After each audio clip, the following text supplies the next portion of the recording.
To How China Works, Charting the Future, live on CGTN. I'm your host, Jingjing. The second phase of the UN Biodiversity Conference, also known as the COP15, has been taking place in Montreal in Canada since December 7th, and China is taking the presidency of this year. It's bringing together countries to agree on targets and focus on strategies to halt biodiversity loss. A recent report shows a 96 plunge in wildlife populations over the past 50 years. And many scientists agree that biodiversity is at a tipping point. And decisions made now at COP15 may be our last chance to conserve the natural world and our existence too. So as a mega biodiversity country in the world, what measures China is taking to deal with this environmental crisis? What challenges are facing developing countries and developed countries?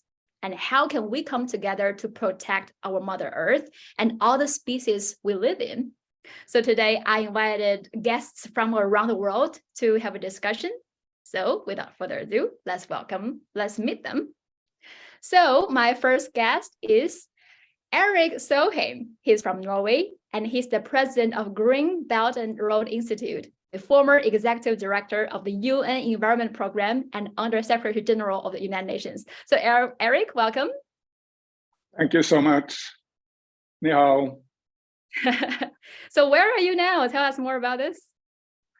I'm now in the midst of a Ramsar site, a protected wetland in the Indian state of Tamil Nadu, very close to the southern tip of India, for anyone who knows geography.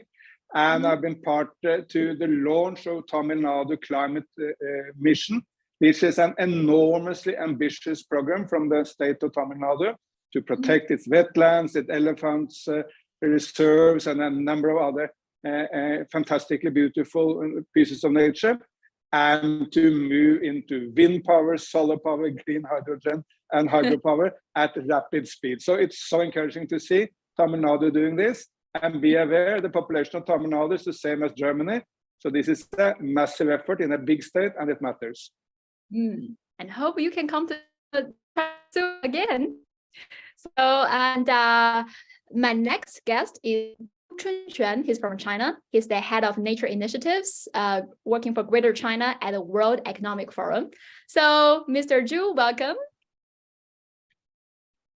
Nice to meet you. Very great honor to join this program. So now I'm in Montreal to participate in the COP15, organize the World Economic Forum, several events, and meet other people and try to really support and facilitate for the negotiation and help we can reach agreement for ambition of the target and the strategy for the global biodiversity conservation and the sustainable use. Welcome. Looking forward to hear your thought. And my next guest is Marco Fernandes. He is from Brazil. He's a researcher at Tricontinental Institute for Social Research. So Marco, welcome. Oh, you have to unmute yourself. All right. Thanks for having me here. It's a great opportunity to talk to you again, and also to learn with all the guests for this urgent issue that we are facing in the humanity now. Wow. You're in Brazil, right? Because like the background behind you, it looks very with a lot of biodiversity. Yes, we are trying to have some biodiversity here after 4 years of Bolsonaro government. Yeah, a lot of work ahead. I'm based in Beijing. Just spent a few weeks in Brazil now. Okay. My next guest is Christian McDermott Pell. He's from Britain. He's a student at Jingjing Academy of Peking University. So Christian, welcome. Hello everyone. So yes, I'm Christian. I'm currently at Peking University at the minute in the lovely buildings at Jingyuan Courtyard, which is YCA's headquarters. I'm really pleased to be able to speak with you all. Very honored to be on the show. And yes, we've got some really important issues to be discussing today. Can't wait to get stuck in. Welcome.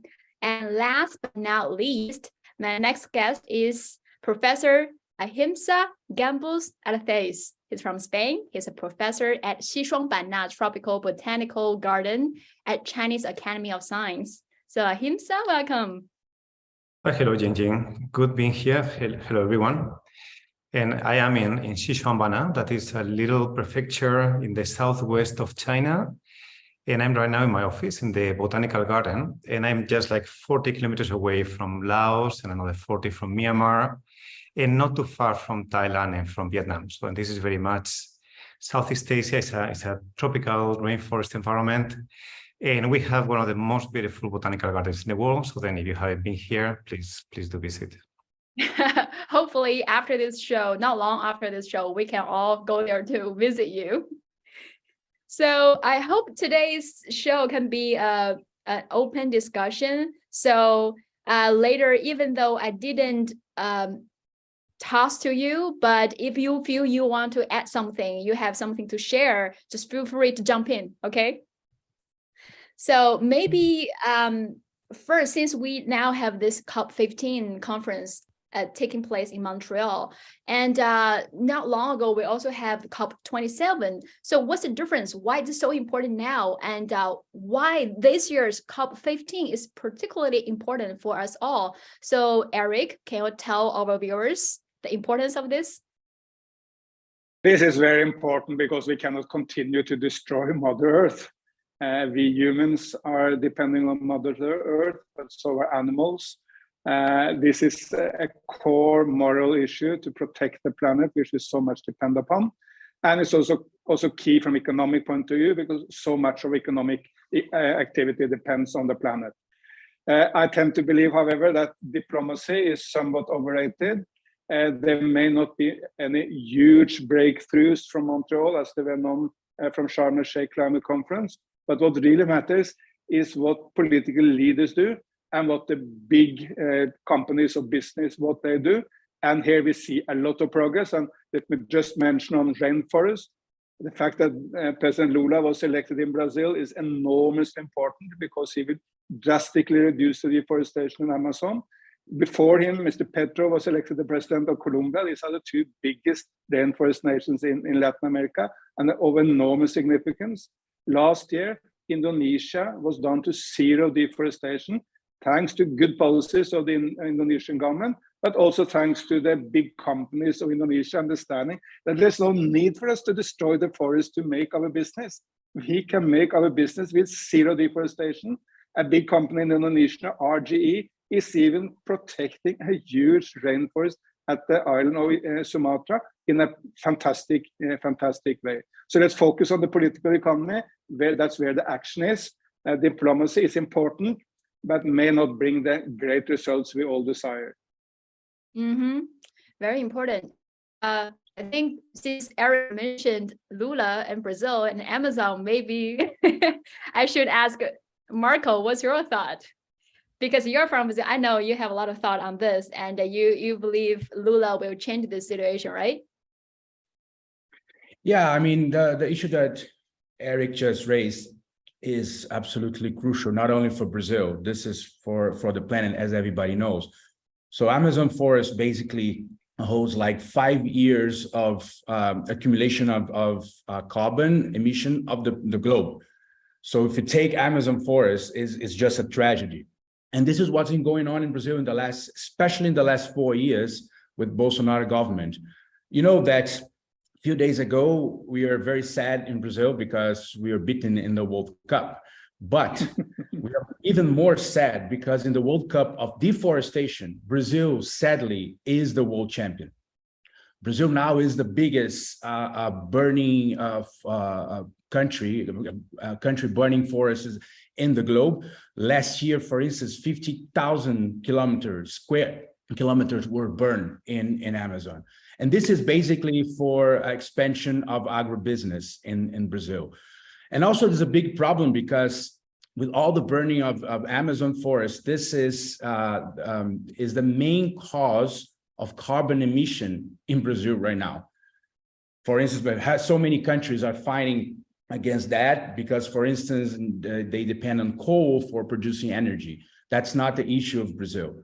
So around 50% of the carbon emissions in Brazil right now are coming from the burning of forests and other biomes. So it's pretty much a tragedy going on now. And we actually are very close, according to many scientists, we are very close to a point of no return in Amazon, which means that maybe we will lose Amazon forests in the next years if we don't have like urgent measures. So therefore, I agree with Eric that Lula's election is a big hope for us. Remember that Brazil actually decreased in about 80% of the burning of the Amazon forest and other biomes during Lula's government.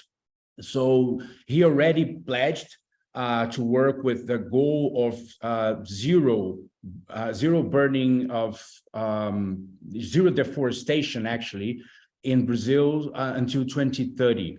But one major challenge we will face now is one, that Bolsonaro government totally dismantled all the state tools to enforce the laws and regarding environment issues. So this is a very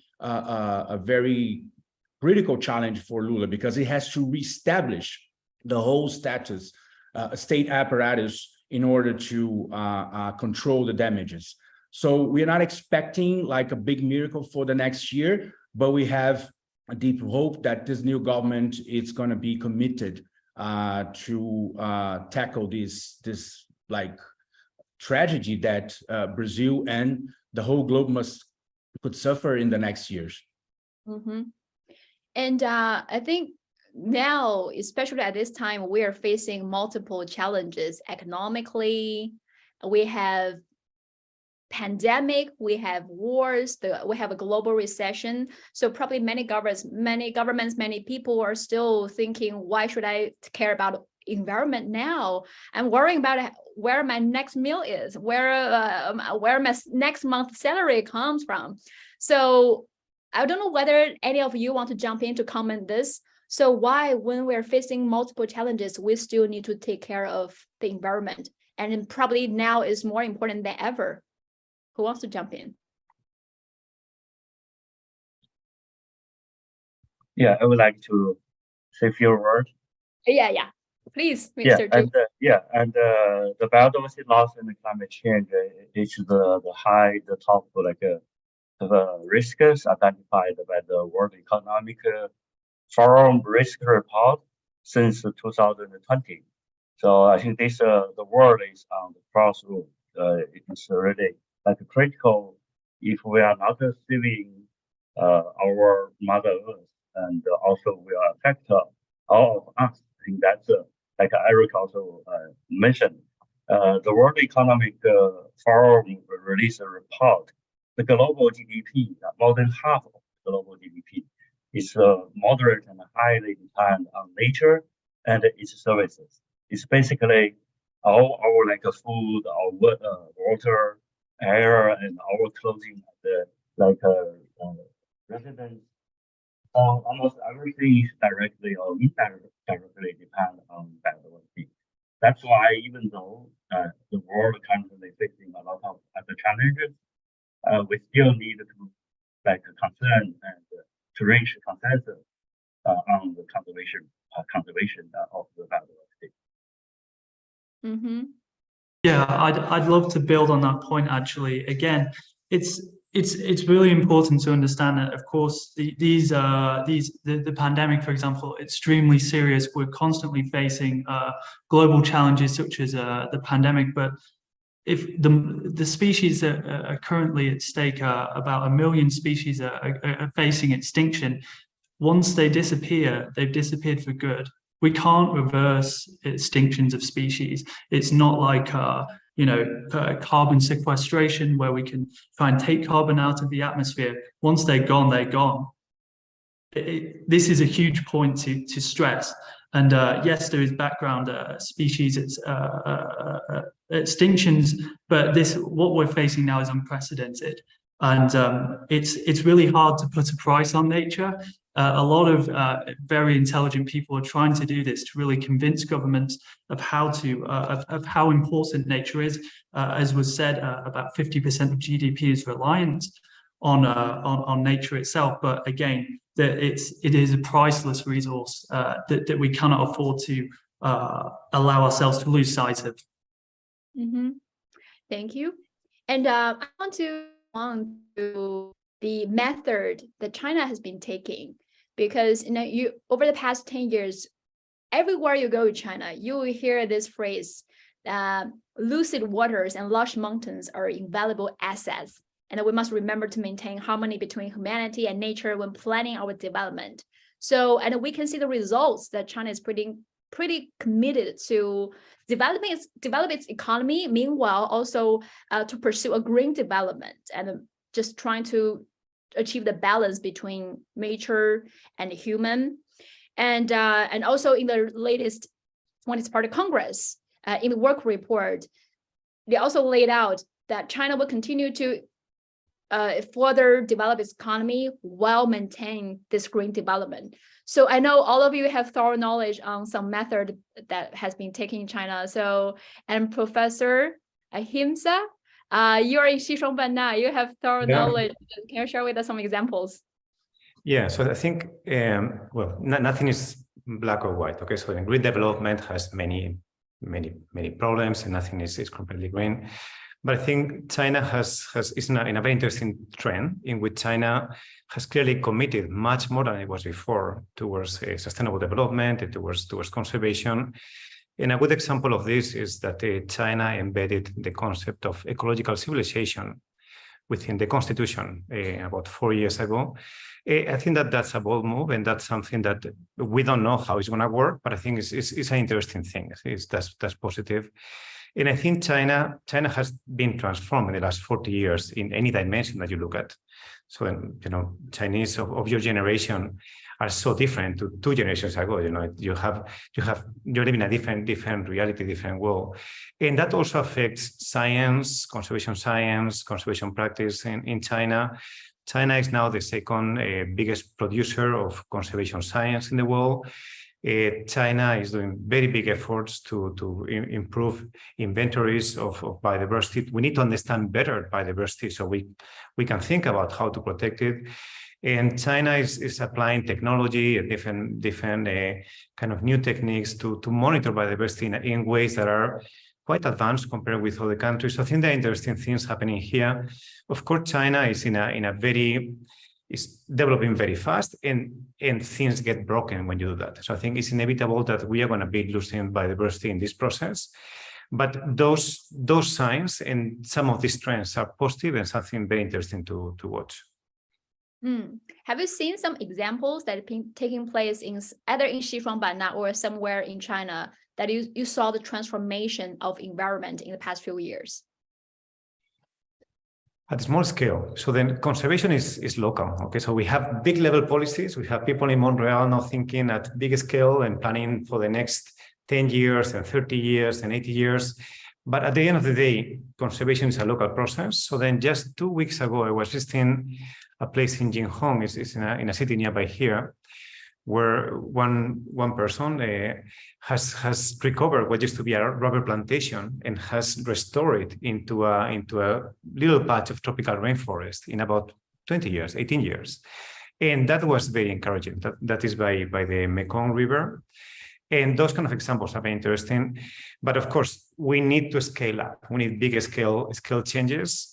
And what I see is that unless in the policies, these ideas are embedded, and I like to see policies setting red lines about what cannot be done. So it's not only about what to do, but it's what cannot be done, because the first principle is try to do no harm or minimize the harm you do, because it's very difficult to recover complex ecosystems. And I think China is doing some interesting things there. Yeah. I personally, because I've lived in China, well, most part of my life, I'm born and raised in China. So I remember I saw this massive change of environment, especially in the past 10 years, especially living in Beijing. 10 years ago, if any of you were in Beijing, you probably remember the heavy smog and the sandstorm. But I could see how it gradually changed year by year. And now most of the time, the sky is pretty blue. We have rarely seen some sandstorms, very occasionally. And I saw some cases that just shocked me so much across China. For example, several years ago, I went to this place called Kekeya in Chinese, in the region Aksu in Xinjiang. this region used to be just completely desert, inhabitable for human. But the locals are so dedicated. They transform the soil, transform the land into a habitable land. And eventually they grow forest on that land. And I think they also find this apple tree that can grow on that land. So the local farmers can grow apples and sell the apples, sell the products, can also make a living. So they transformed this land that was inhabitable into a habitable place, and also farmers can make a living with. So, and that case took place in several parts of China, for example, in Mongolia, transforming transforming Gobi Desert into forest, which really shocked me. So Eric, I'm wondering, I know you have a lot of experience, you have enough knowledge on this. Can you share with us some of the similar cases, either in China or elsewhere? I'm very happy to, but I think it's all start with our thinking, because we still to be trapped in the old thinking. And the old thinking was there is a choice to be made between the environment and the economy. And when you have that choice, most people always prioritize the economy. But that was the 20th century, because at that time there was no way to development if you didn't destroy quite a lot of the nature, and there was no way to development without coal. Now solar energy is much cheaper than coal everywhere in the world. So if you move from coal to solar, not only you do better for the environment and for health, but you even save money for your nation. And that is the thinking in the two most important developing nations in the world, the two biggest, both China and India. They both see the opportunities in going green, not the problems of going green, but the opportunities. And if you allow me to focus on China, in the Mongolia, as you said, in the Kobukchi Desert, a company called Elian from the 1980 onwards started to see the desert not as a problem, but as an opportunity. How can you grow plants which can create medicines for people in very dry areas? How can you go for ecotourism in a fun and amazing way? How can you put enormous amount of solar panels in the desert because there's a lot of space there? And they transformed a desert which in the past produced a number of sand and dust storms to Beijing into an oasis of green, massive tree planting, and now even tree planting in the most modern way with drones. Another example from China is in Zhejiang province, where a rural rectification program there in the last few years have transformed the local rivers totally. The rivers in the past were called milky rivers, not because they were healthy like milk, but because they were white of pollution. Then the local people, because of the support of the government, started to take action. And in a few years' time, they cleaned it up. The rivers are now so clean. You will send your toddler, your small child into the river to go for a swim, no problem. You will go drinking from the rivers, no problem. And of course, it gives economic value. It's not a loss for society. It's good for nature, but also enormous economically beneficial because lots of tourists come. People want to go for a walk. They want to see the temples at these beautiful rivers. They want to sit at the cafes at this river to have a coffee or a Chinese tea. So it's not a loss if you go into the green. It's an enormous economic opportunity. And that is fortunately what President Xi of China and Prime Minister Modi of India and China doesn't agree on everything, but on this matter, they are completely on the same mind. Let's see going green as an opportunity. Green is gold, as President Xi has said. Mm-hmm. Yeah, Marco, I see you raise your hand. Yeah, no, I just want to add something because, I mean, there's so many amazing stories about environmental recovery in China, right? So, but I think this leads us to one of the things that perhaps one of the necessities we have in the next years is to enhance this kind of exchanges because, I mean, as also Christian was saying, I mean, there's a lot of cases that we are about to lose forever. Some species or even some land, etc.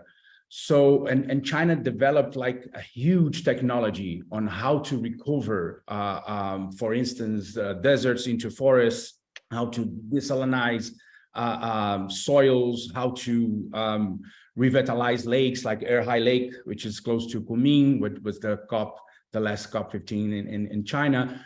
So the countries, especially in the global south, we need to create more spaces to exchange this technology, to learn with China and other countries. India is also doing a great job in many cases.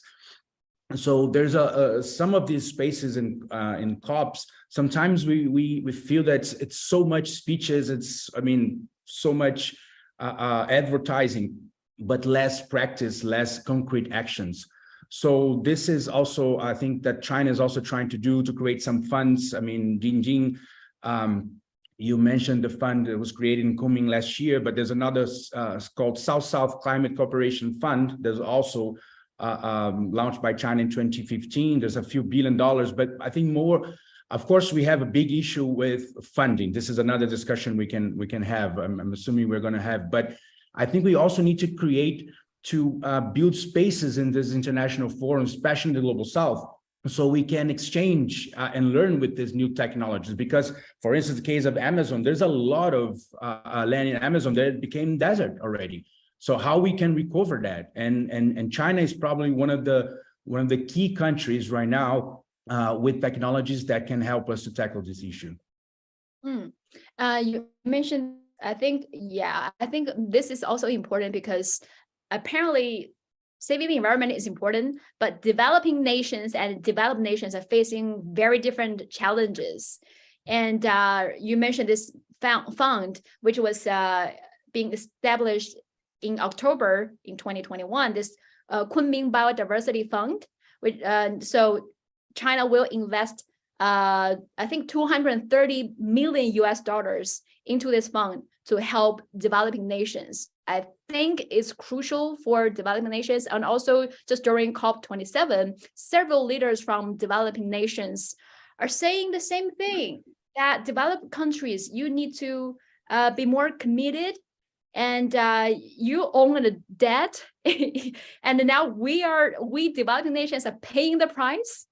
So, and if you continue to destroy the planet, several nations, for example, in the Caribbean or in the Pacific, will be gone because they're islands. So I think the message being demanded by the developing nations is so strong. So I'm wondering whether any of you can share with how can we deal with this imbalanced challenges for developing nations? How can we help developing nations to cope with these challenges? Anyone want to jump in? I think Okay.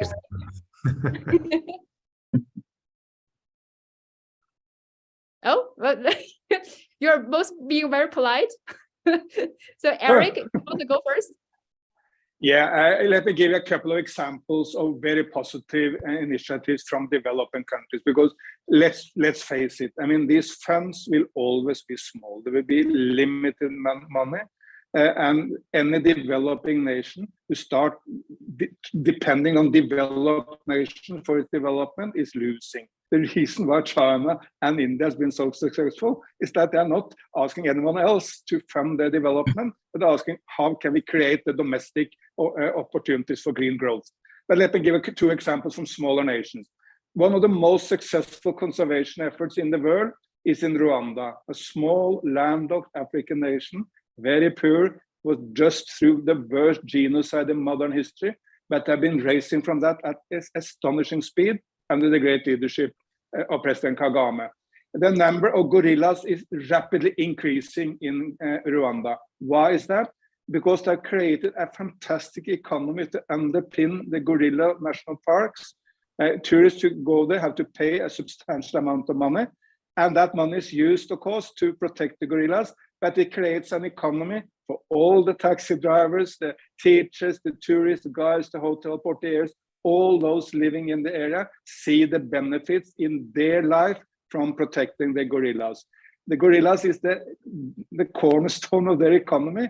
It's not just an animal out there. And I mean, of course, they love the gorillas because they want to protect them, but they even want it more when they are engaged in it for their own benefit. And the other example is the small South American nation, Guyana. They have probably the most intact rainforest in the world, while there have been quite a lot of destruction, as we heard from Brazil and from Indonesia, even if this will come down now under President Lula. But the rainforest in Guyana is more or less intact. But they have now just made an agreement for carbon credits between Guyana and the international energy company Hess. Hess will pay $750 million, a substantial amount, to keep the rainforest in Guyana intact. Because Guyana will use this money for developing in its own nation, but development which does not destroy the rainforest. And carbon credits is a much bigger potential source of income for nature protection in the developing world than any aid-based funds. So let's look into carbon credits rather than aid, because aid will always be small. It can initiate some programs, but the big money will be in the carbon credits, and that's what Guyana will now tap into in a massive way. And it's fantastic good news. Mm-hmm. And Ahimsa, do you want to add something? Well, this is a very complex issue, and I really don't feel very capable of saying anything very interesting about this, because of course there is a need for compensation, a need for balancing out, the what has happened in the past, but also that expectation of compensation create perverse incentives in which people, instead of acting, just wait, okay, and spend more time asking for that compensation and thinking about how they can make improvements. So not every country is the same. Not every developing country is the same. We have a huge range of conditions, circumstances. So then I think, of course, developed countries need to pay a higher cost for all these conservation policies, climate responses. But I will encourage no one to wait for it. Okay, so just think about what can you do, and think about how to protect your own environment, because there's all that can be done that is not so much depending on money. So then money has that problem of creating perverse incentives, and that's something we see a lot in discussions, particularly in the climate change COPs. You have all these like-minded developing countries that often they are lobbying, and it can derail a lot of the important discussions. Mm-hmm. Anyone else? Yes. I just wanted to raise a point, because actually it's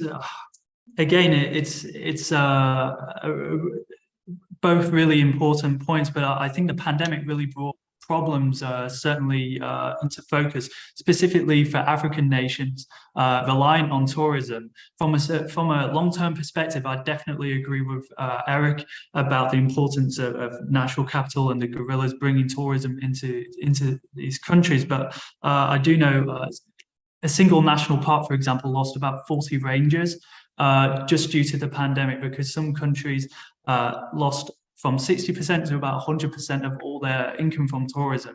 So it's also important, I think, that in the case of such events that were obviously lasting for about over 2 years, these countries have sort of been left out, hung out to dry, as it were. And the developing countries need some sort of support, obviously, from developed countries. And this really highlights it. I know, as Hamza, you were saying, from a local level, these problems affect local people, and they cannot wait for something that might never come. It obviously has to. So I think it's really a mixed approach, and that almost a sort of pandemic or global emergency fund needs to be in place specifically to account for these sorts of situations where tourism just can't make ends meet.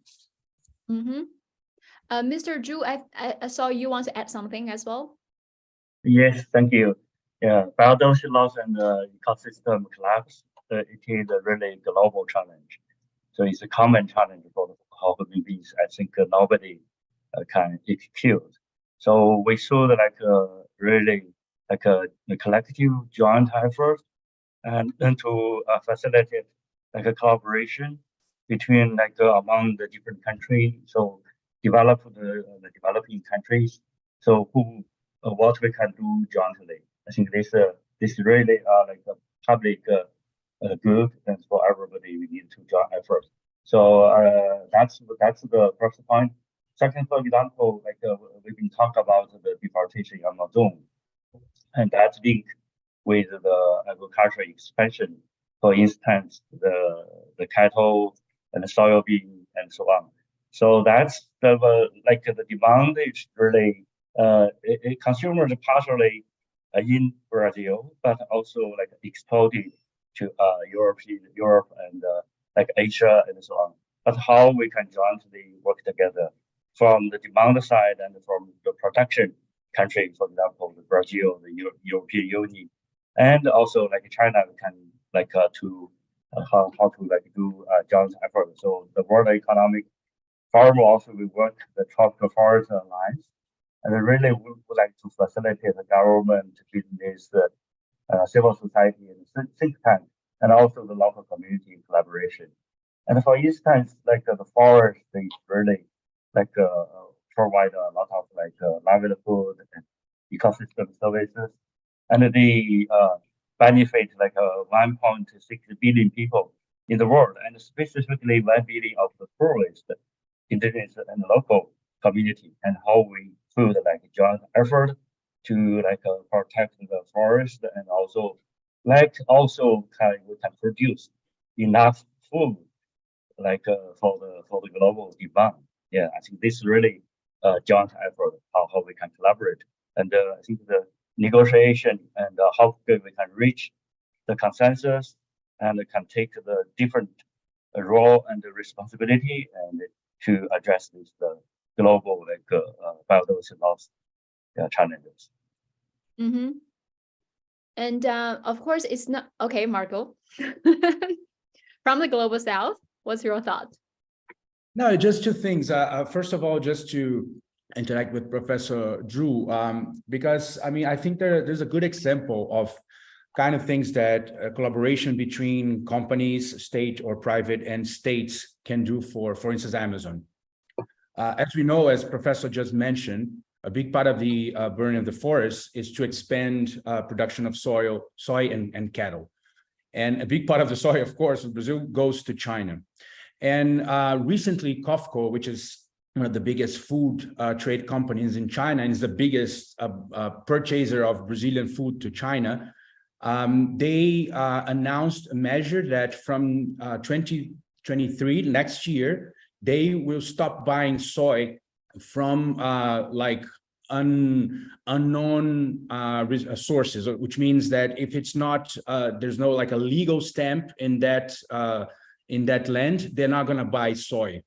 That's a big announcement. But again, COFCO also needs Brazilian state to enforce the law and to make sure to give data and etc. So this is what we didn't have in the last government. But I think, I mean, that's not going to be a problem for this current government now.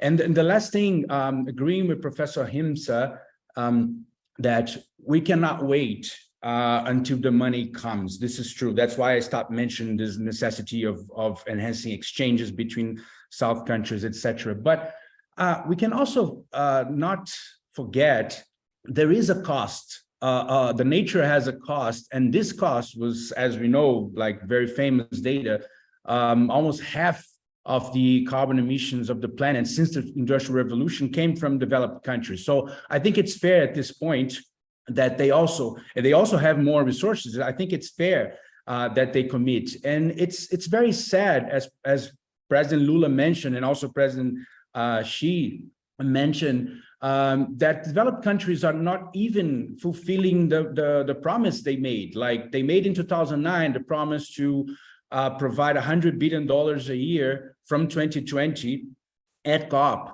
to environment issues, but we're not seeing this money, and even this new fund of loss and damages. Okay, the concrete results, maybe we have some more discussion next year. So I don't think we can avoid that historical responsibility, and the fact that developed countries has much more resources, for instance, to do wars, right? And there's no reason why the developed countries don't fulfill their pledges. So I think this is a very important issue as well. Yeah, if I may just add to that, I think absolutely right, Marco, on the responsibility of developed countries, especially when you consider the fact that the phenomena such as the fact that in the tropics it is so much more diverse. The latitude really impacts the amount of species in the tropics compared to, say, further in the north, such as the UK. The latitudinal diversity gradient, it's called, and this is really important because if we want countries to obviously preserve their own diversity, we really have to lead by example. And currently, I think the UK, unfortunately, I'm embarrassed to say, it has one of the most degraded environments in the world, because a lot of it was converted to farmland during industrialization, being one of the first, well, the first country to industrialize, and self-reliance from the Second World War created this drive to convert land to farmland. And how can we really say to developing countries don't develop when we really need to look to ourselves? So I think there's two key points here. Don't expect, or rather lead by example. If we want developing countries to protect their forests, which is absolutely crucial. So we have to walk hand in hand on this journey, but also again put our money where our mouth is, so to speak, to meet this huge funding gap, which I believe is currently set some estimates at about 800 billion. So yes, incredibly important, and we really have to realize this responsibility. Mm-hmm. I think. Okay, Eric. Yes, this is an extremely important discussion. I mean, there is absolutely no doubt about the moral issue here. Look, the United States has provided 8 times more climate emission than China per capita, 25 times more climate emission than India per capita, and of course, even much more per capita compared to Africa. So there is no doubt that Europe and North America are the responsible. So they should pay. But the money which are discussed at this international conference are peanuts. It will not really change the world. The two main sources for the developed world, I mean, Africa, Latin America, India, other developing nations, the two main sources: private investment to develop their own industries, their own green future. Here in the state of Tamil Nadu, there is a company called Ola, that's the Tesla of India. They have a slogan. They want to be a dominant factor in the global industry of electric cars and electric scooters. And their slogan is Tesla for the West, Ola for the rest. And what they mean is, of course, that here in India, they can produce electric cars cheaper and at a high quality and take the global markets. And that kind of drive from developing nations, you find it in China, you find it in India, you find it in some other, but that's what will really provide enormous financing for developing countries, their own development. The second is private investment and carbon credits. That's again big money. Look to $750 million just for Guyana, a small nation, in carbon credits. So if developing nations start focusing on carbon credits and private investment, they're just much more likely to develop green fast than if they focus on handouts from the rich, because they simply won't get it. This is not about the moral issue. I fully support, I will support it 24 hours a day, 365 days a year, is fully morally correct. However, it will not bring the big money which developing world need. That can only come from its own development and from private investment and carbon credits. Mm-hmm. And I just want to add that, because I think from the news or from some politicians, we also always hear they blame developing nations such as China or India for being the big emitters of CO2. For of course, we have our share of responsibilities to protect the environment. Of course, China is the largest emitters, but if you consider the size of the populations, and also consider all the big companies have their factories here, and developing nations are making the products for the developed world, for the whole world, and also several nations are dealing with the garbage from the developed world.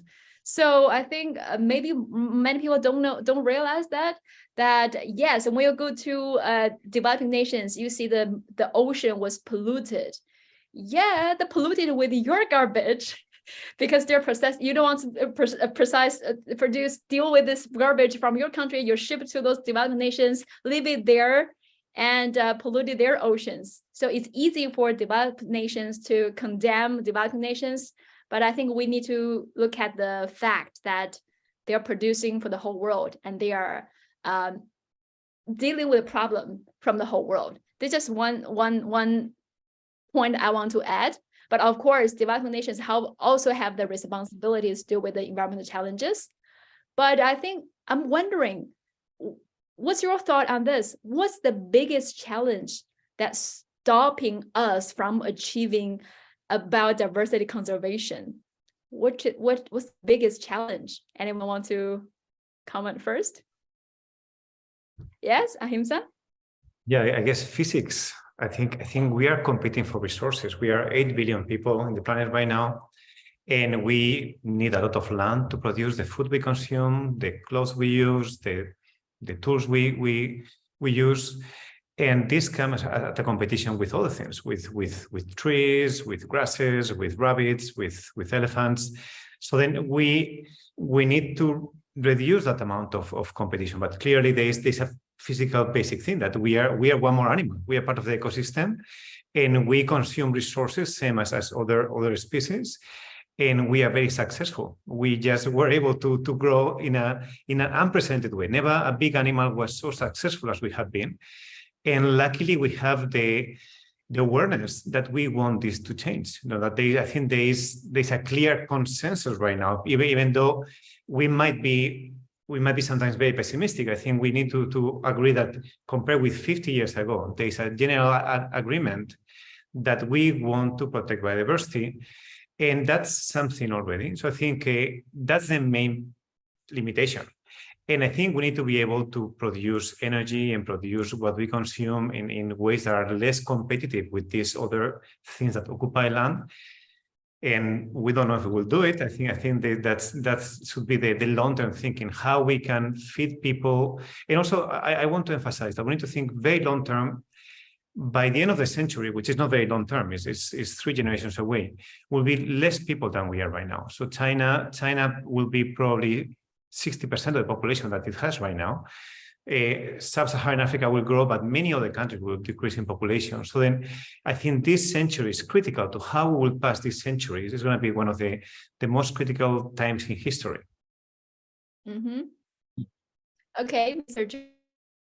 Yeah, I think one of the biggest challenges is not taking into the nature capital, the biodiversity, into account to our accounting system. So the development, like the traditional development, is really like a damage of the environment, and also Professor Fla, who really promotes the stakeholder capitalism, and really take human beings, ourselves, and the nature as the core stakeholders. So we take into account, and I think this the COP15 in this moment. There are a lot of negotiation, discussion about the related target. For example, the target 15 is really ask all business sector to do the assessment, accounting about their operation, how they depend on the nature and what's their impact, and we try to have this a clear strategy and action plan to reduce the negative impact of the nature. I think that's really critical. Because the Earth, our Mother Earth, its current capacity have the limited, the boundary limited of the land and the ocean resources and the biological resources, like the food, for example, 8 billion population, like the growing of per capita, for instance, the protein consumption. So the World Economic Tropical Forest Alliance did a research recently.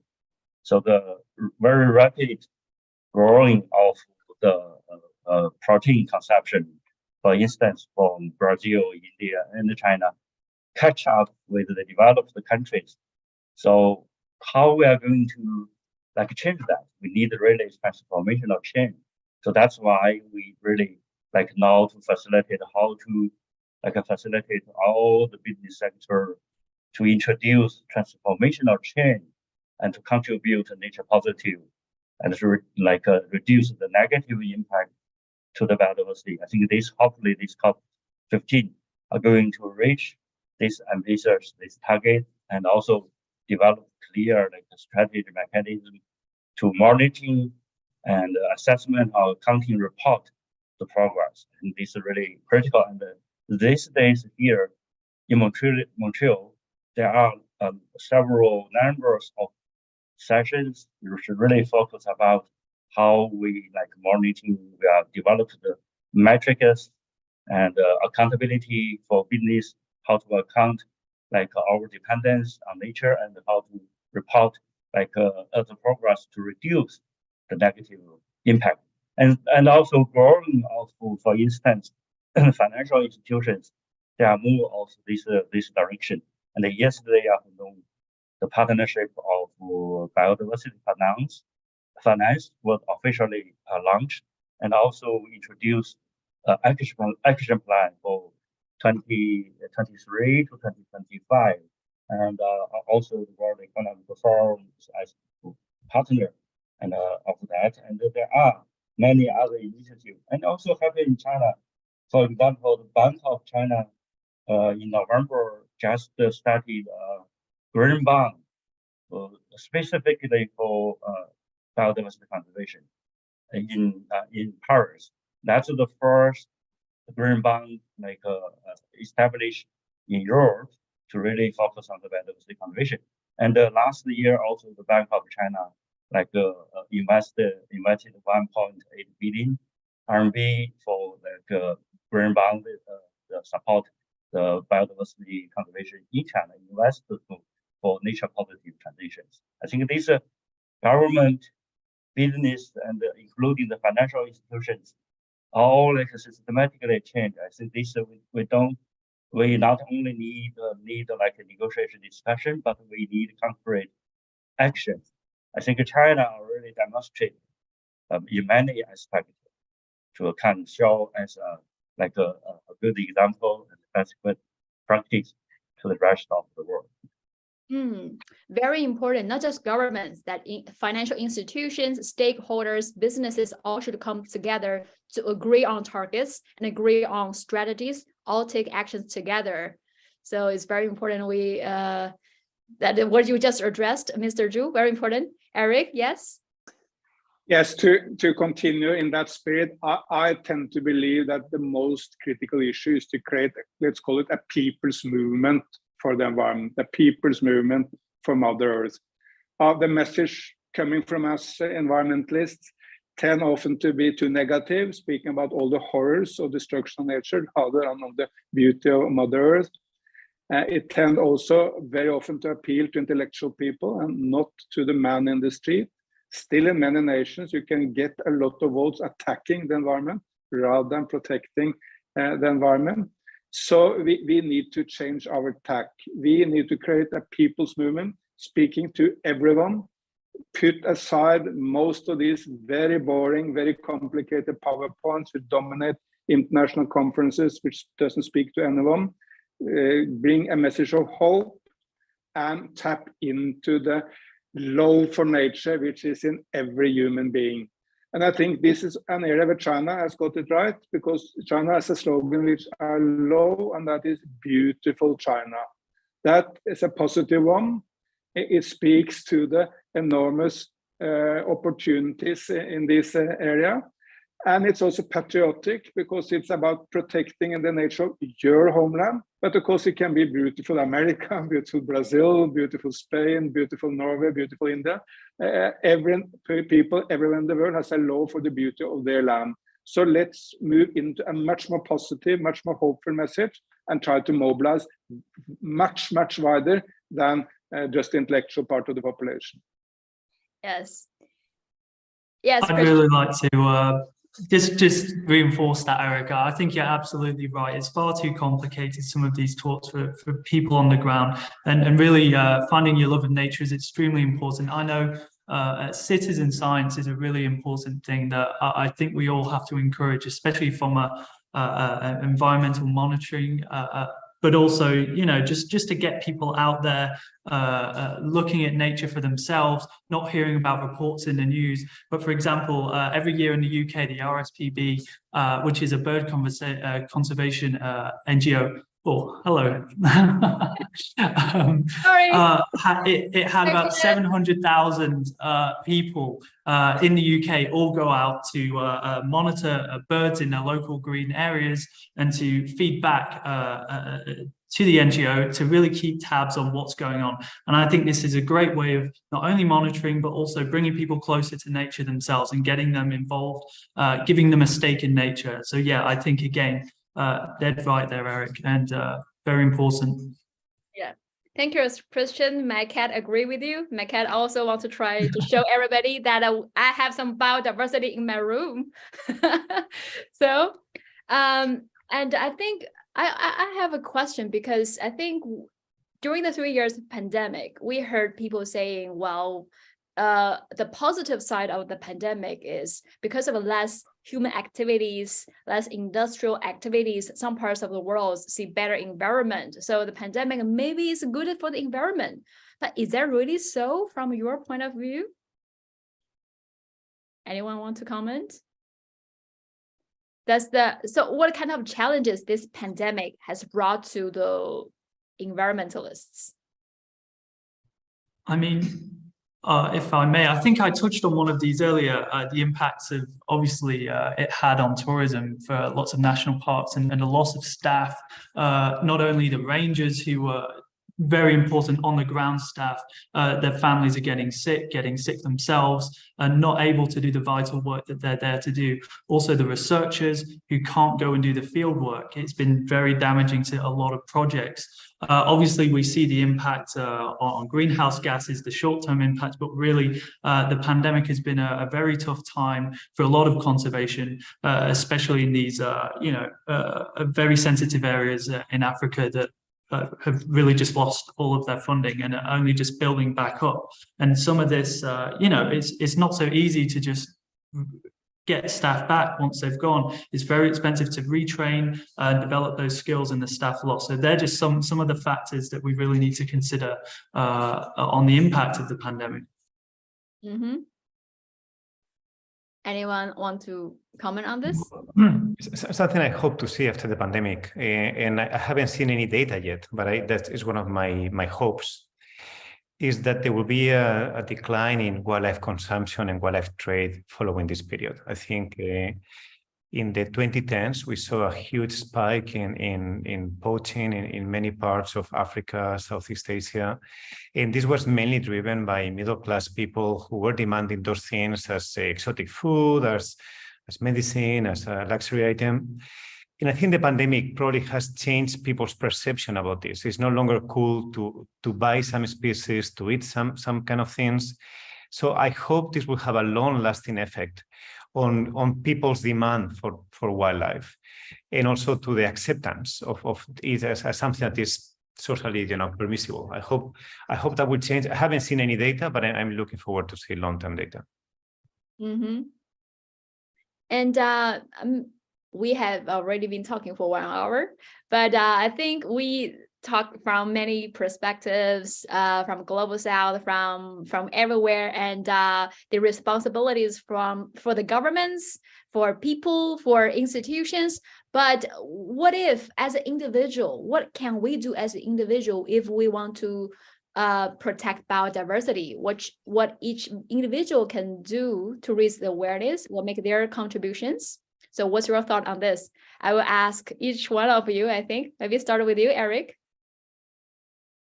Individual can do a lot. Number one, support green politicians. As we discussed, it mattered a lot that Lula was elected in Brazil, and that could not have happened without the Brazilian people supporting him. Second, start tree planting. You can plant a tree in your garden and set the example. The chief minister of the Indian state of Madhya Pradesh, she's planting 1 tree every day. Well, that's a small forest just for him, but it's inspiring 80 million people in his state to do the same. An individual can inspire people by that. Demand solar panels on all parking spots, on the communal building in your village or your town, or put it on the house or your own house. And move into a circular economy, stop throwing away everything and see how we can reuse, and demand, of course, that those who produce our computers or cell phones or plastic or whatever it is, that they start recycling. It's a lot people can do in their own life, but also in forcing politician and business interaction. Yes, very important. And Ahimsa, what's your thought? Yeah, this is a very difficult question. It's something that I'm always troubled because people ask me a lot. And conservation is a bit different to other problems because our actions are very diffuse compared with the outcomes, the consequences. None of us kill tigers. We don't cut tropical trees. Yet we are part of the process, right? Because of what our supply chain and things like that. So I'm going to give 3 very simple suggestions of things to do, which are basic things, but I think can make a difference. So the first one is never buy wildlife products, okay? Neither for as food or as medicine or as an ornament. Don't buy ivory, don't buy some kind of food that might feel cool, but it really has a negative impact in far away in bigger scale. Number 2, and this is a very basic value, is don't be wasteful, okay? Don't buy or order more food that you can consume. Don't buy clothes that you don't think you will use. Don't buy things that you don't want to use because everything comes at a cost. You know, we are using land to produce food that very often is going to be wasted. So then, as a basic principle in life, try not to waste things that matter or could be used by someone else or could be used for something else. And the third one, and is in line with what Eric and Christian were saying, connect with nature, learn nature, experience nature, be there, enjoy. There's nothing better than having a walk in a tropical rainforest. No one can be indifferent towards nature after being there.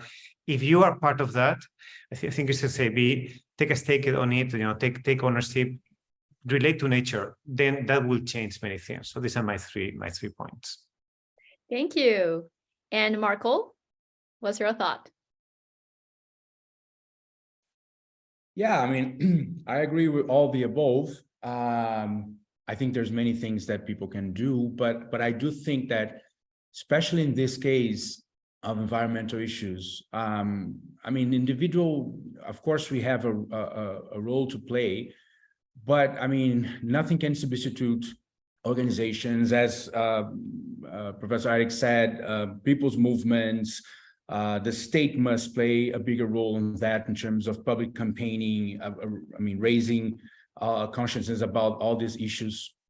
And also, but at the end of the day, I would say one thing that sometimes worries me in this discussion about environment is that, well, what's actually damaging the nature, we know it's profits. It's profits, it's nothing else. The logic of profit over people is that what? Destroying the planet. So if we don't discuss that, if we don't have like a deeper discussion about our values, if we don't put people first, or even like there's something that China has been saying a lot in the last couple of years, especially President Xi Jinping, that we need to control the disorderly expansion of capital, right? This is much more applied to big techs or real estate, but also in case of China to environment damages. So if we don't have a deeper discussion, a global discussion about that, I don't think the solutions for the environment will only come from more profit, but in just a different sector, because that's the logic which is destroying the planet, with destroying humankind. So without putting people first, I don't think we're going to have a real victory on this challenge. Thank you, Marco. And Mr. Zhu. Yeah, What's thank your you. thoughts? Yeah, the biodiversity loss is a crisis, and also if we do the right thing, also create a lot of opportunities. So, for instance, the transition of food, land, and ocean use, and also infrastructure and built environment, and also energy and extractive sectors, would like contribute to reduce this pressure to the endangered species. And at the same time, if we really support and participation, facilitate that kind of transition, possible create commercial value like $10 billion each year by 2030, and also create a green job about 400 million each year by 2030. I think this, if we each one of us, we can really participate and support such kind of business transition, and also like committed ourselves to not like our consumption and use our when you buy anything, if you think about whether they are contribute to the nature positive or reduce this negative impact. I think that's we can do all the daily life, and we can contribute to that. Thank you. And Christian, what about you? So for me personally, I just think get involved personally. However you feel is right, whether it's getting out there, documenting nature, posting it on social media to inspire other people, because it's about taking our own stake in nature. If it's through documenting it, whether it's through beach cleanups, whether it's through actually going to university, studying conservation, there's all ways in which we can really, we just need to detach ourselves from this sort of concrete jungle that we often find ourselves in, go out there to nature. And I think the rest follows, really. Develop, again, the natural affinity for nature, and then our actions will follow. We will start to obviously reduce our consumption. For example, meat consumption. We all need to do this. I think we're all guilty in this way. But when you develop obviously a deep care for the environment in your heart, you will start making these decisions. And that is one practical way we can all really reduce our impact. We know, we know eating meat requires a lot more land for the animals that grow, that feed off the land in order to come to us. So we could just skip that step. I think just reducing the consumption. I'm not saying everyone has to go vegan, but just baby steps and really look at our own consumption again. But yeah, getting involved in nature is the biggest thing we can all do. Mm-hmm. Thank you. Yes, very important. At the end of this show, I want to add some maybe more examples, because as a journalist in China, I've traveled through China everywhere in the past few years, and I saw the transformation of environment. In Beijing, we saw the transformation of air. In Tibet, we saw some species like Tibetan antelope, Tibetan donkey saved from extinctions. I saw in Xinjiang, in Mongolia, the desert, people turn desert into habitable places, and they grow trees, not just grow trees, they create lakes and rivers. So when the nature's got better, the birds, other species will also come to this place and make the living environment much better for residents. And in South China Sea, I see scientists going under the ocean, planting corals. As we know, the corals are the main, very critical for the marine lives. And now scientists are doing that. Who wants to add something about this? Yes, Mr. Zhu. Yeah, I would like to take this opportunity to call for actions.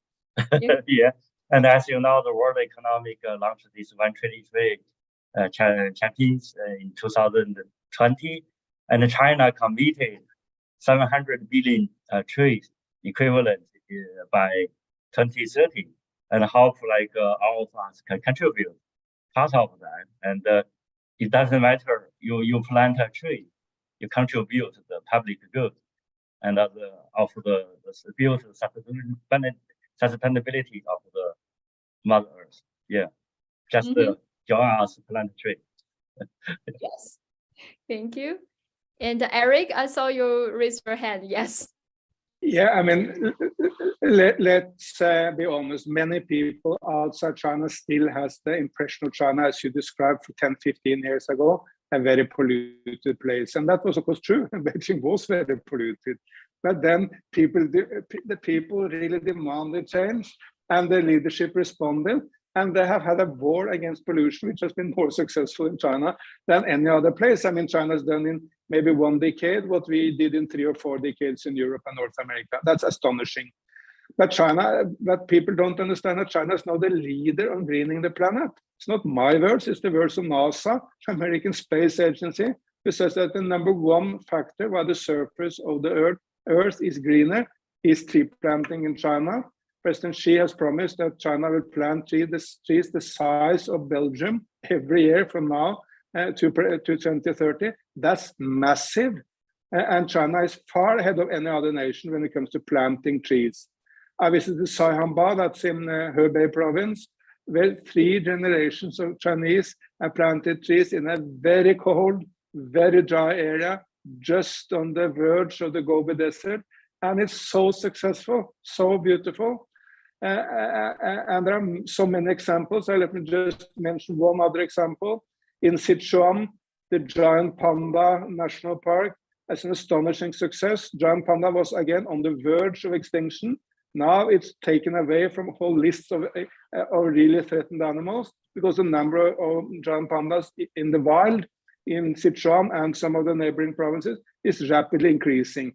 Thanks to good conservation efforts by great people there. They're also using high tech. It's not the old ways. It's done in a very high tech fashion that is increasingly successful. So frankly, the rest of the world needs to open their eyes to see how much China's progressed in the last few years. Thank you. So it can be done. Environmental protection can be done if we all come together, we stay committed. Everyone, people, government, institutions, stakeholders come to. It can be done, and we saw that happened in many places across China. So I hope everyone from the world can join this as what we say, lucid waters and lush mountains are invaluable assets. And when the environment got better, actually our life got better and economy got better as well. So it's actually environments can bring economical benefits if we want. So thank you so much, everyone, for your deep insights in this, for sharing with us your thoughts, your experience. I really enjoy this discussion. I learned so much from all of you. And I hope everyone who has been watching this live stream that you have a much better understanding about the importance of biodiversity conservation, and let's all take action. So thank you so much, everyone. Thank you for participating in this live stream. I hope to see you guys next time. Okay. Bye. Bye-bye. Thank you. Bye-bye. Bye-bye.